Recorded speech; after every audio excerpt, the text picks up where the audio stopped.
Hey guys, Britt here. Welcome to End Times Bible Prophecy. Make sure to hit the subscribe, like, share, and restack buttons. Well, this is an emerging global digital prison, and you are the target. We'll get to that in a second, but just first, a quick reminder, if you haven't been over to the Substack, brittgillette.substack.com, and you missed this article about the Olympic opening ceremony, make sure to go check that out if you so desire. That's again brittgillette.substack.com. As well as if you missed on Wednesday night, we did a live prophecy roundtable at around 7 p.m. So you'll want to go check that out as well. I participated in that with John Haller, Scott Townsend, and Patrick Wood. We talked for 2 hours on AI, digital asset tokenization, technocracy, all sorts of different topics. And then we also talked about what you can be and should be doing in these last days with whatever time we have left. So make sure to go check that out. Again, just go to the YouTube page and click on the live tab and you'll see it listed right there. So as part of that, one of the things we talked about was this Peter Thiel interview where he said, let me get this quote straight. He said, the biggest risk we face is totalitarian one world government. And I said, I disagree. I think we should be concerned about that. But it's not a risk, because a risk implies, well, there's a chance it won't happen.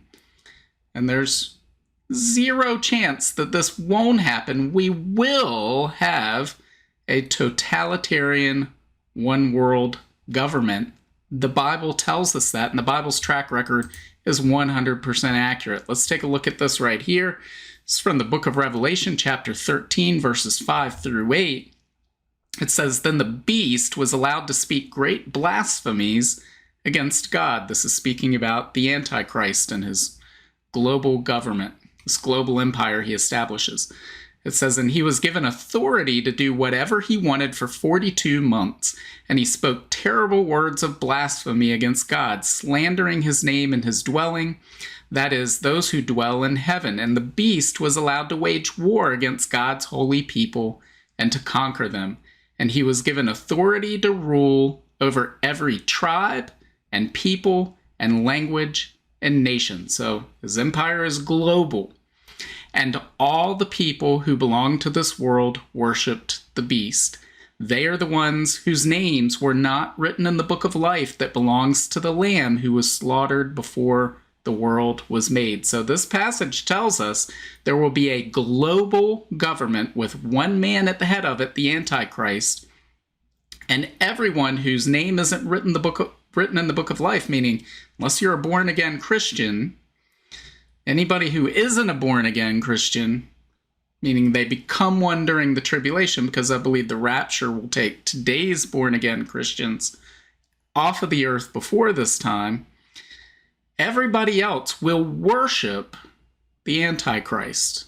And we read more. It says in Revelation chapter 13, verses 16 through 17, we read, he required everyone, small and great, rich and poor, free and slave, to be given a mark on the right hand or on the forehead, and no one could buy or sell anything without that mark, which was either the name of the beast or the number representing his name. So guys, we aren't in that time right now. We don't see the mark of the beast system rolling out right now, but we see the infrastructure that will enable that mark of the beast system rolling out right now. And what it does is indistinguishable in function from the mark of the beast, meaning it will enable those who control it to cut off all buy-sell transactions of anyone on the earth. Don't believe me? Well, let's take a look at this first article right here. This says EU proposes asset register database to track citizens' assets. This is just from a week ago. It says the European Union is considering, they're not considering, they're preparing, right? I'm gonna have to interpret some of these articles we read today. But it says the European Union is considering establishing a centralized asset register to track citizens' assets across the bloc.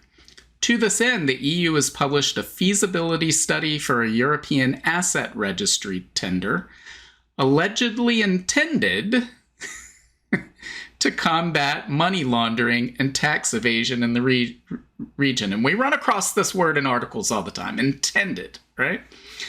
And the example I like to use was there was an article in CNN several years ago where they interviewed these scientists in a lab, and they said, yes, we're injecting these mosquitoes. These mosquitoes are bred to have a certain type of medicine within them so that when they bite people, they transfer the medicine into the people. And they said, and the interviewer's talking about, well, what is this used for? And they said, well, we don't intend to release this outside of this lab. We've got a rock solid lab. They'll never get out of that. You know, we're not going to release these into the wild. Not even a year later, same CNN report, well, the mosquitoes are out and about, right? you think, well, how is that so? They said they weren't going to release them into the wild, then here they are a year later releasing them into the wild. And so, of course, the quote is, well, we didn't say we wouldn't release them into the wild. We said we didn't intend to release them into the wild. And so here, they intend to combat money laundering and tax evasion in the region. But what they'll do with it is control every single aspect of your life. Because as we know, if you live in the United States, tax evasion means, well, you sent a $50 Venmo payment to your friend to pay your part of, the golf outing. You owe taxes on that. You're a tax evader, and they're going to come after you. Then we have, it says the feasibility study will investigate ways to collect and link data from diverse sources, including land registries, company registers, trust and foundations registers, and central depositories of securities ownerships. By integrating these sources, the EU aims to create a robust system for tracking asset ownership across its member states. Notably, the proposed register would encompass assets such as real estate, bank accounts, securities, vehicles, art, precious metals, and cryptocurrencies such as Bitcoin. So guys, how this works is they're going to create this blockchain ledger that's open to the public. It's decentralized in theory. We'll have to see how it comes up. They intend for it to be decentralized, right? But for it to work, it has to be decentralized so that people can't tinker with the ownership. But what happens is this becomes a public record of who owns what asset. And of course, they may say, well, this is information that's available in courthouses and other places. Well, precious metals is art. They're trying to eliminate private transactions that aren't of public record. That's exactly what they're trying to do so that they can control it, they can tax it, they can know who has what at any given point in time. And then, of course, they can make money off of this because then they can divide up these assets and you can trade 1/1,000,000th of a painting and they can have transaction fees off of that. There's all sorts of things that they want to do. But we've talked about endlessly the surveillance issues, the privacy concerns of central bank digital currency. That's the medium of exchange between a person who's buying and selling goods and services, a buyer and a seller. But they want to take the actual goods, any goods that may be part of a transaction like that, they want to surveil those too, right? So that's what this is all about. It goes on, it says privacy concerns. If the plan moves forward, it could raise serious privacy concerns. However, the EU pointed out that the proposed asset register would not introduce new privacy issues, so you have nothing to worry about. Instead, it would offer relevant authorities in all member states access to existing data. Again, that's another way of saying it would create all sorts of privacy concerns, because yes, there's all sorts of existing data on what you own or don't own. But this is going to centralize it so all the authorities know that too, the relevant authorities. The relevant authorities are going to know all about it. But there's no new privacy issues, right? There's no problems here. Just look the other way. Because this is just one part of their plan to control you, this tokenization of assets, of everything you own. Think about, again, paint, art. They include art, precious metals, things that you may have in your house might go on the blockchain so that they can control it. But this goes further. We read this in Cointelegraph from just earlier this week. This is just from Tuesday of this week. It says digital euro to be most private electronic payment option, right? Well, the EU assures us it's going to be private, so it's fine, right? It says the digital euro will be one of the most private forms of electronic payment, according to a data protection official from the European Central Bank, right? So you can believe them, right? You can put your full trust in the European Central Bank.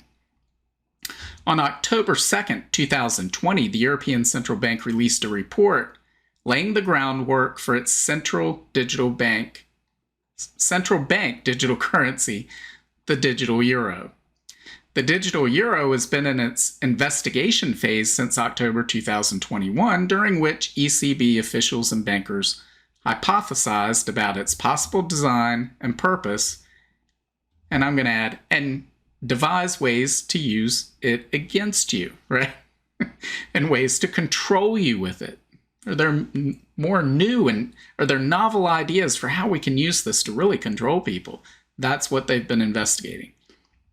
It says as of November 2023, the digital euro has entered the preparation phase with possible legislative adoption expected by the last financial quarter of 2024. If the ECB can stick to its roadmap, digital euro use cases could be implemented by November 2025. However, the rollout could take time, as when it reaches the milestone, the governing council will then decide whether to move to the next phase of preparations, where it will define its scope and duration. The duration is going to be permanent, right? They're not going to claw this back after they roll it out. Despite still being in development, the digital euro is already facing resistance over privacy concerns. Martine Damon, a data protection officer at the European Central Bank, claimed in a June 13th blog post that the ECB is, quote, designing the digital euro to be the most private electronic payment option. To achieve this goal, the ECB must offer assurances to gain the trust of EU citizens to use the CBDC. Damon spoke with Cointelegraph about the issue, where he stressed that the ECB has no hidden agenda. We are committed to being as transparent as possible regarding the privacy aspects of a digital euro as our analysis progresses. We have nothing to hide. And I think he's probably right there. They're committed to being transparently totalitarian, because the head of the ECB has said, don't you spend more than $1,000 in physical cash or we're going to come arrest you. So they've made it they've been very transparent, and they have nothing to hide when it comes to you're a criminal and they're going to control you no matter what. And so you need to ditch these privacy concerns, because it's going to happen anyway. says, tackling the digital euro's privacy issue. Most Europeans remain uninformed about the digital euro. Surprise, surprise. Most citizens remain uninformed about a whole bunch of things. It says a June 6th survey from Germany's central bank found that 59% of respondents knew nothing about it. And I want to take a little sidetrack there. We've talked in the past about this is a perfect opportunity to evangelize to other people. When you see somebody using cash, spending cash, say, don't get used to that. What do you mean don't get used to that? What are you talking about? Well, they're going to roll out the central bank digital currency. 59% there's a 59% chance they're going to go, what are you talking about? And then you tell them what you're talking about, and you say, you know what? The Bible foretold this 2,000 years ago, and maybe it leads into a deeper conversation. But even if it doesn't, you plant that seed, and when they see this roll out, they'll say, I remember that person talking to me about this, and they said it was in the Bible. Maybe I should go investigate further. Plant seeds, guys. Use every opportunity to point people to the Word of God and to Jesus Christ as their Savior. It says the ECB has a prime opportunity. This is how they see it, a prime opportunity to form the digital euro's narrative for most Europeans. In other words, there's a prime opportunity here to bamboozle these people into thinking this is good for them. Aren't we clever? We better take advantage of this and make people think this is good. This is a good thing, and then they'll be in the trap. The Bundesbank survey found that despite the widespread ignorance about the digital euro, 3/4 of respondents rated privacy regarding using the digital euro as very important or important. If you care about privacy, you'd be pushing for something that's not even digital at all. You'd be saying we should go back to using gold, silver, and copper coins. It says in a 2024 progress report on the digital euro, the ECB said it would not collect financial data from clients. However, it will gather some data to comply with anti-money laundering regulations. Damon said there are strong efforts to create a digital euro that requires the least data possible. Well, okay, so they're not going to collect data, but they're going to gather some data, but they're going to gather the least data possible. So which one is it? Well, we all know what it is. They're going to gather all the data, and they're going to keep pushing to gather as much data as they can so that they can control every aspect of your life. He says, as a principle, the euro system's starting point is to process only as little as possible personal data required to fulfill our objectives. Right? So there's the good, just want to add that on the end, to fulfill our objectives. Well, what's your objective? Well, to control every aspect of your life. Well, so what is as little data as possible required to do that requires, well, all the data, right? So that's what that means. The ECB report mentioned how it's exploring technological solutions, namely pseudonymization. I don't know if I can't get that out of my mouth properly. Pseudonymization, blah, blah. Can't even get it out. So that the euro system, the issuer and payment infrastructure provider, cannot directly link transactions to specific individuals. This is classic, guys. It says, I'm just going to say through the pseudonyms. Through the pseudonyms enhance privacy by replacing identity attributes with fictitious ones, thus hiding personal identities.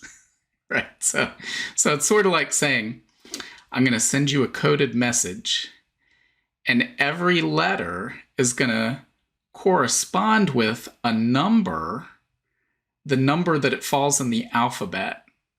Nobody will be able to figure it out. We'll be able to send coded messages to each other.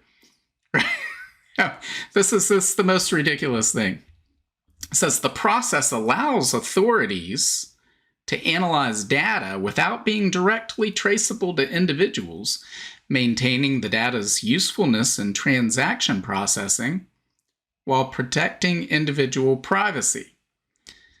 The pseudonym strategy aligns with that of Richard Brown, R3's chief technology officer who specializes in enterprise, blockchain, and CBDCs. Brown told Cointelegraph that an elegant solution to the digital euro's privacy problems would involve private firms unrelated to the government. I'm not sure that there are a whole lot of those anymore.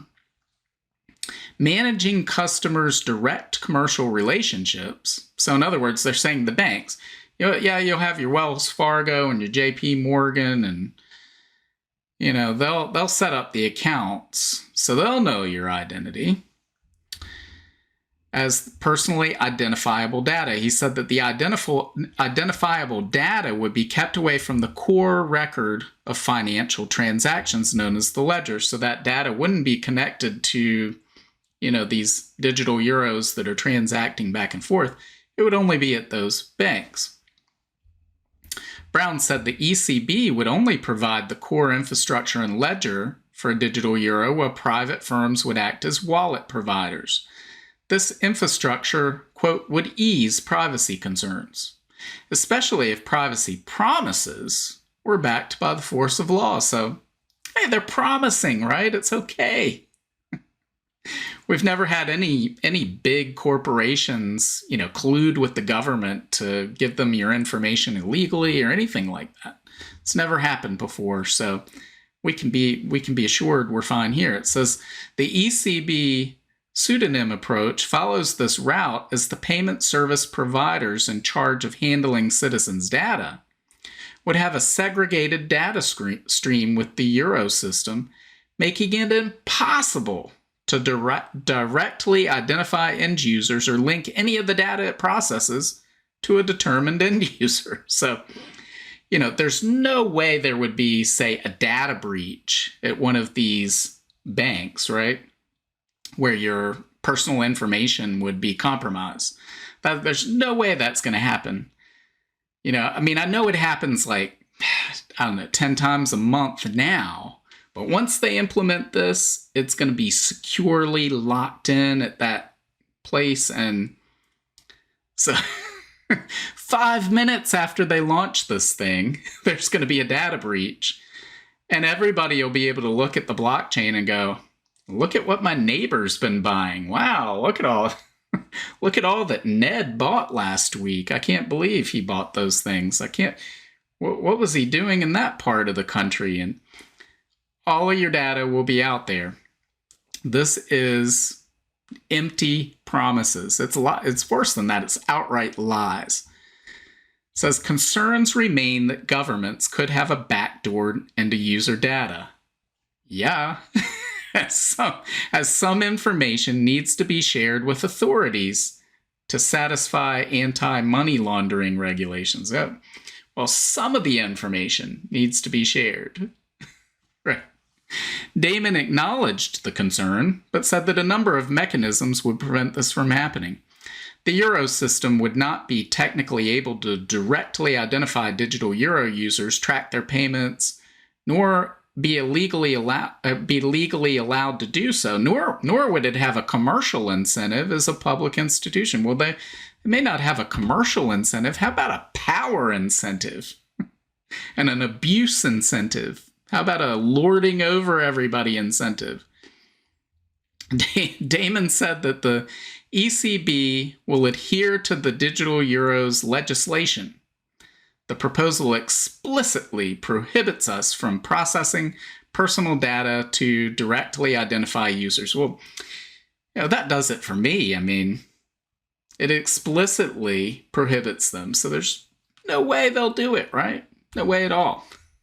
It says, let's read down. It says, Joanna Kotar, an independent German member of parliament and organizer of the awareness campaign Bitcoin im Bundestag, told Cointelegraph that history has demonstrated several cases where states repeatedly use new technologies against people.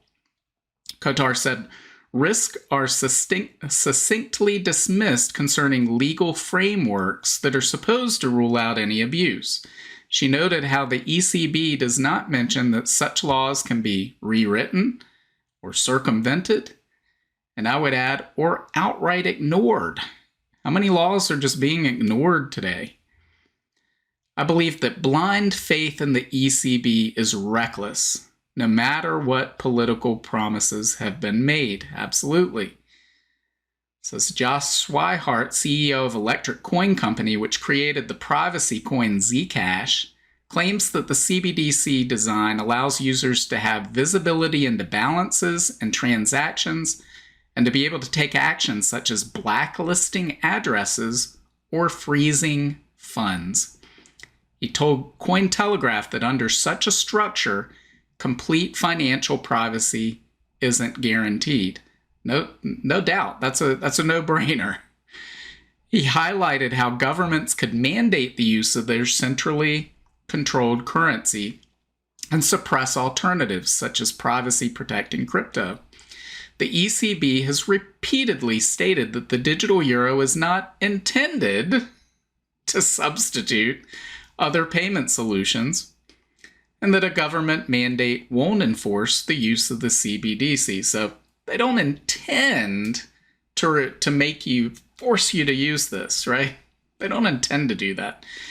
We aren't far removed from hearing the same thing just three and a half years ago, where they said the administration will not mandate that you do something against your will. Don't know what I can say here on YouTube, and then they just changed their minds and said, we're going to mandate that you do that or you're going to lose your job. And by the way, there's a winter of death and destruction coming, right? So they didn't intend to do that, but then they did it. And the same thing's going to happen here. It says, despite the ECB's good intentions, Swihart believes that even if the control is not exercised abusively today, it's a slippery slope. He highlighted how power doesn't typically cede power, adding that once an individual gives up their rights to government, it typically leads to greater invasions of freedom rather than less. And that, guys, is absolutely true. So here we have, they want to digitize, tokenize all of the assets, every physical object. And they want to have central bank digital currency. So your medium of exchange in the economy is surveilled 24/7 by them. They know every transaction that you make. They know everything that you're buying, where it's going, because they see it all. And then, of course, they want to have, on top of that, the digital ID, right? So we talked about this before. The rules on establishing a European digital identity entered into force on Monday. This was back in May. They will pave the way for all EU citizens and residents to benefit from a personal European digital identity wallet in 2026. Guys, they are using these, the digital identity, central bank digital currency, tokenized assets. They're using all three of those things to build a digital prison, and you are their target. Because once they do this, and they want to do this on a global scale, once they have every physical object tokenized, once they have every medium of exchange, every transaction that takes place is surveilled and controlled by them, can be programmed, as they just said in that next to last article, you can be blacklisted from using the digital euro. Think about that. Think about the Canadian trucker protest and what was happening there. Well, you're not going to be able to protest this afterwards because they'll go, we're going to cut you off from all of your financial transactions, all your banking. Can't use that anymore. You're an enemy of the state. It's a prison. They're gonna cast this net so far and wide that there's no way out of it. And I hear people a lot talking about you need to be outside of the financial system. And to a degree, you could do that in the past, maybe even in the present. But you can't, that's not gonna be allowed for much longer once they do all of these things. Again, you won't be able to exist outside of this system. That means you'll be a prisoner to that system. Even if you think, oh, well, I can collect gold and silver and live on a farm and live off of my crops and chickens and a commune with other people that think like-mindedly. Well, the land, all your property on that land, everything's going to be digitized, tokenized. They're going to be requiring those taxes. And of course, they can just seize it from you if you become an enemy of the state. Well, you're engaged in illegal transactions and money laundering. You're growing your own food. That makes you a little too resilient. Makes us a little uncomfortable. We like to control people. That's what we like to do. And you don't fit our profile for what a good citizen is. So, as all of this is coming, they're setting this system up. This is the beginnings of the infrastructure for the platform, the foundation of the mark of the beast system we read about in the book of Revelation. Many people have pointed out the Antichrist is the false prophet. They're going to come along and say, you know, we should develop a system that allows us to do this. No, they're just going to say, you know what, we should just flip the switch over here on this system and require everyone who doesn't worship the Antichrist, everyone who doesn't get this mark on their right hand or on their forehead, well, they can't buy or sell anymore. We'll just cut them out of the system. Guys, we're seeing the build-up to that. It's a sign of the times in which we live. Jesus said, when you begin to see all these things take place, know that I am near, I'm right at the door. Guys, we're heading straight for the tribulation period, the second coming of Jesus Christ at the end of that 7-year tribulation period. And that means the rapture of the church, Jesus coming back for the church, takes place before that time period. So that's even closer. Guys, what do you think about all of this? Leave your comments below. Maybe, can the ECB be trusted? They said, we don't intend to abuse you with this. Right? So is that good enough for you? You think, oh yeah, they don't intend to, control every aspect of my life. So I'm probably in good shape, right? If you think that, leave your comments below. If not, leave your comments below and let me know that as well. In the meantime, make sure to hit the like, share, subscribe, and restack buttons, and God willing, I will see you on Monday. Bye. If you want to learn more about the end times and Bible prophecy, make sure to visit my Substack at brittgillette.substack.com. There you'll find my latest videos and articles, as well as notes, where I share the latest news headlines, the articles I'm reading, and the videos I'm watching.